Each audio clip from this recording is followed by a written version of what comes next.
Good morning. Thank you for having me on Teaching Rounds today. For this explainer, I'll be presenting a case that really gets to the heart of the resident-level approach to chronic diarrhea. We're going to play clinical detective and solve a pretty complex medical mystery using a strict gate-by-gate diagnostic framework.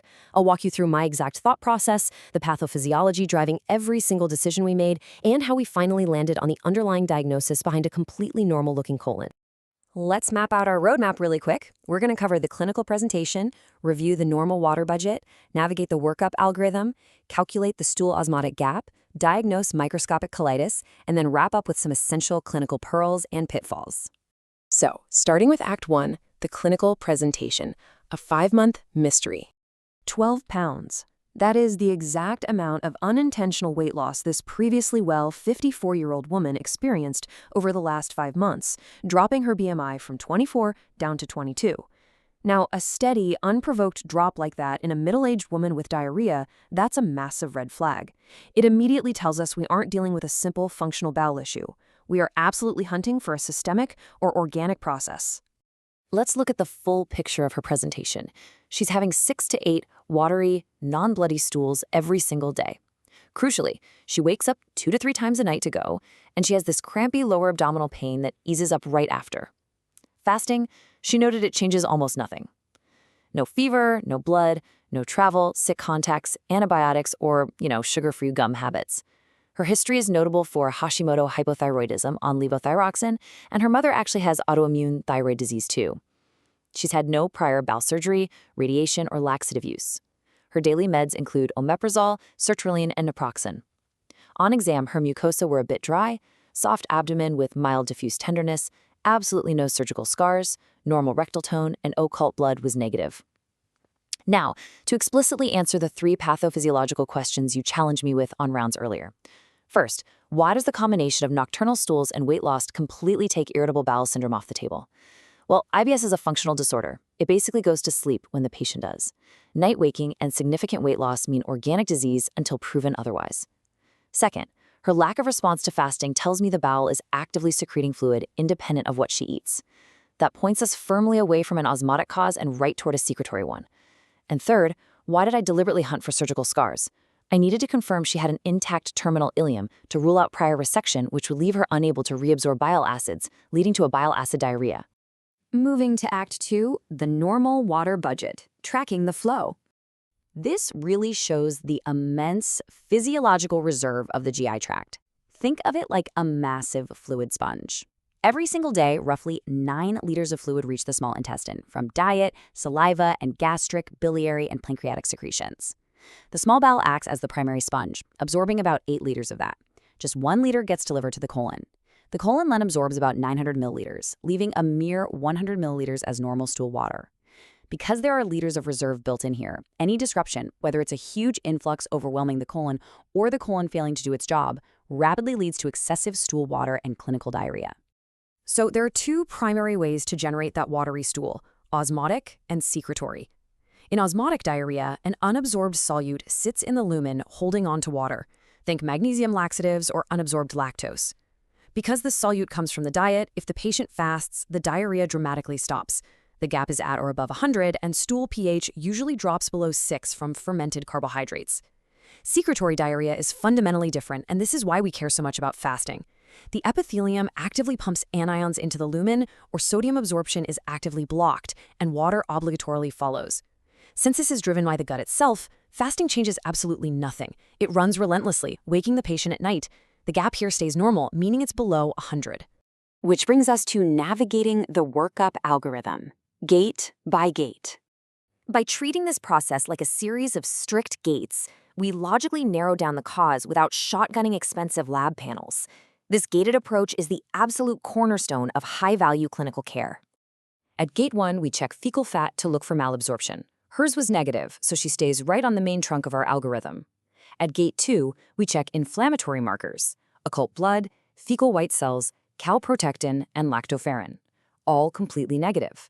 That firmly argues against any active mucosal neutrophil influx, basically ruling out Crohn's or ulcerative colitis.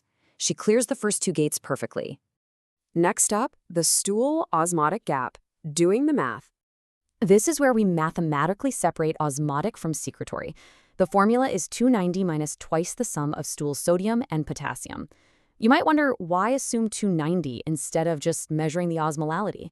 Well, stool equilibrates with serum osmolality in the colon. But once it's in a specimen cup, bacterial fermentation artificially raises the measured osmolality, giving you a falsely high gap. So we always assume 290. And we double the cations to account for the naturally accompanying unmeasured anions in the stool water. Let's plug in her specific numbers. Her sodium is 65, potassium is 50. That's 115. Double it, you get 230. 290 minus 230 gives us a final gap of 60. Since that is well under 100, we definitively commit to a secretory mechanism. It completely matches what her clinical history already told us. Plus, with the night waking and weight loss, we can fully exclude functional diarrhea. So we move to Act 3, diagnosing microscopic colitis, working the differential. Now, we systematically work the secretory suspect list. Bacterial toxins are the most common overall, but they don't cause relentless symptoms for 5 months. Next, neoplasms like carcinoma, lymphoma, or a villous adenoma. We specifically hunt for a villous adenoma when potassium is low, which hers was, actually. Endoscopy will address that. Then the endocrine list: Addison, VIPoma, carcinoid, Zollinger-Ellison, mastocytosis, hyperthyroidism. We practice high-value care by holding off on testing gastrin, calcitonin, and VIP until common causes are out. Finally, bile acid diarrhea from an ileal resection or Crohn's, treated with empiric cholestyramine. Since she entirely lacks surgical scars, we can push this way down the list. By process of elimination, we're led straight to microscopic colitis. This is a sneaky condition. The absolute hallmark is that when we perform the colonoscopy to check for that adenoma, the colon looks grossly, completely normal to the naked eye. No ulcers, no friability. You will totally miss it if you don't take random biopsies from both the right and left colon. When we biopsied her, pathology revealed dense lymphocytic and plasmacytic infiltration. A thick collagen band would have meant the collagenous subtype, but hers completely lacked it, making it lymphocytic colitis. Looking back, she fits the classic profile perfectly. This preferentially strikes middle-aged women with a history of autoimmune disease, like her Hashimoto's. More importantly, it's frequently triggered by specific medications. She was, remarkably, taking 3 separate, highly documented triggers all at once: naproxen, sertraline, and omeprazole. So treatment must always begin at step 0. Stop the triggers. We stopped the naproxen and omeprazole immediately and reached out to psychiatry to discuss her sertraline. First-line medical therapy is budesonide. Why this specific steroid? Because its massive high first-pass metabolism means it has incredibly low systemic bioavailability. It gives us a potent, localized effect right on the colonic mucosa, while sparing her the severe systemic side effects of something like prednisone. Add-ons could include antidiarrheals, cholestyramine, or bismuth, and we'd consider anti-TNF agents if she were truly refractory. Finally, Act 4, clinical pearls and pitfalls, lessons from the case. Before we finish up rounds, it's vital to note for her disposition that relapse after stopping budesonide is very common, so we'll be monitoring her closely in clinic. We also sent out celiac serologies during her workup. Her results were negative, but remember, celiac frequently travels alongside microscopic colitis and thyroid disease. Now, if her fecal fat had been positive, we would have gone down the malabsorption branch. Just to clarify, malabsorption means the mucosa is damaged and can't take nutrients up, whereas maldigestion means the enzymes are missing, like in pancreatic insufficiency, tested via stool elastase. For celiac specifically, remember the patient must still be eating gluten for the test to work. IgA tissue transglutaminase is the most sensitive.